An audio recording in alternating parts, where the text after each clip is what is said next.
Pada yang saya tempuh sehari-hari itu sangat jauh juga. Kali sekian ratus meter, kali sekian meter. Ya begitu Pak Elias kan. Di Mela ada orang keren kan. Jadi dua hal ini Bapak sudah mempelajari sangat detail di rumah masing-masing. Itu saya jelas dan sudah baca kan?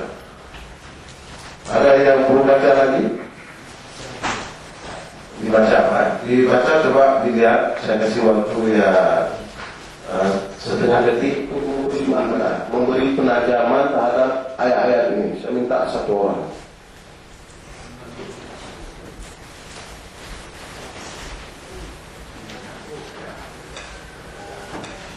Atau memberi penjelasan terhadap satu pasal ini.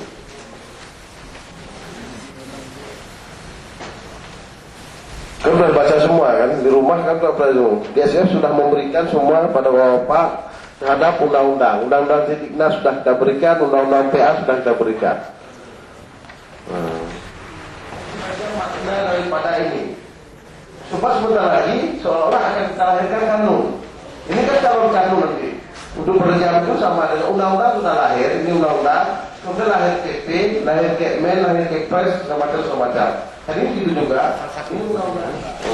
Jadi di tweet itu pemerintah Aceh berwenang mengelola tambahan dana bagi hasil minyak bumi dan gas sebagaimana dimaksud dalam pasal 181 ayat 3. Jadi pertanyaan saya itu pemerintah Aceh itu berwenang. Apa yang berwenang itu mengelola hasil mana? Mana hasilnya? Apakah sudah dilimpahkan dari pemerintah pusat ke daerah atau belum? Itu maksud saya. Apakah uang tersebut yang sekian persen itu masih mengandap di APBN atau APBD atau di kantong-kantong pejabat-pejabat? Sekian Pak. Oke. Nanti begitu.